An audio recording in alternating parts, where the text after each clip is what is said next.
Hey everybody, Al Fragnoli, a master certified executive leadership coach for intelligent leadership executive coaching. I am joined today by Trevor Maloney. Trevor is a mindset guru. He's a leadership coach himself, growth strategist for ILEC. Bunch of titles for you, Trevor. We're doing a 3-part mini series, so we're excited to have you on right now. Thanks for coming on, Trevor. Absolutely. Thank you. Absolutely. So the topic we want to talk about today is why leadership development is so critically important for first-time managers. Trevor, why don't you talk about this for a minute? Yeah, what a great question. I think what immediately jumps to my head is a lot of first-time managers, Al, are promoted because of their past performance in their current role. So whether you're a salesperson or you're a part of any team that is specifically responsible for results, direct results on your performance, if you end up being that top performer, you're putting yourself in a position to be promoted. But what tends to happen, Al, and I'm sure you can relate to this with the clients that you work with, is you get promoted as a top sales performer, let's just say, and now all of a sudden, you're not measured by your performance, you're measured by your team's performance. So now all of a sudden you have to learn how to inspire others, lead others to their own greatest performance that they're, capable of hitting and growing within their own performance and role. So I think one of the major challenges is you assume that that person is going to be a great leader. It's not always the case. Now they have the prerequisite, right? They know how to perform, but they need somebody like you to come in and work with them and craft their leadership development plan so that they can actually inspire others to have the performance that they know how to create, if that makes some sense to you.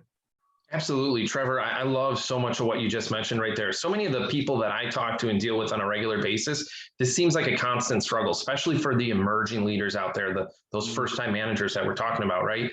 You mentioned right there that obviously typically a person that gets promoted into a leadership role is typically the person who performs very well at their current job tasks. So whether it be sales, marketing, IT, whatever you're involved with at your current company, you're going to get promoted most likely if you're good at that current role. The area where companies struggle is they don't have a training system in place to teach those people as they transition into a leadership role how to be strong leaders. You mentioned inspiring people, right?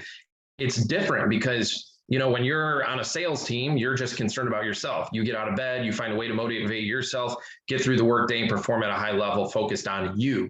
When you go into these leadership roles, it's not about you anymore. So it's important that we check the egos at the door, leave those behind. And it's about taking care of the people that report to you, right? So, so critically important that companies spend the time and invest in people. Really important for managers to invest in themselves too, if they don't see the company taking the time to teach them how to be leaders, because it's critically important.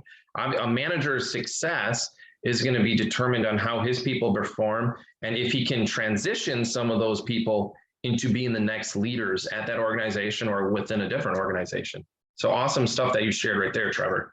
Yeah, no, for sure. Another thing that's important to recognize too is as the person, helping with those promotions, it's really critical. And this is another coaching opportunity, again, for those people who are actually promoting the top performer to identify and isolate those people who are actually interested in stepping into those leadership roles. Again, it's really simple and easy to say, hey, this person is a top performer, therefore he or she needs to be in the leadership position.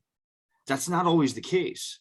It's important for those current managers and leaders to actually understand their people, understand their top performers, and decide mutually, does it make sense to promote that person to an actual leadership management role? That's a huge thing. And it takes some time to isolate top talent, isolate those who are actually interested in moving upward in the organization.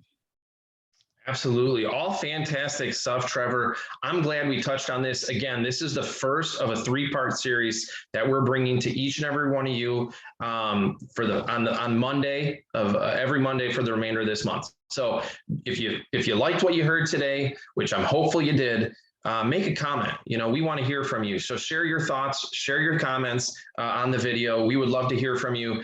And then again, next Monday, January 24th, we'll be coming back at you with more important discussion on leadership and how people can become the best leaders that they were meant to be. Thanks a lot, Trevor, for talking with us today. We appreciate it. Awesome. Thanks, Al.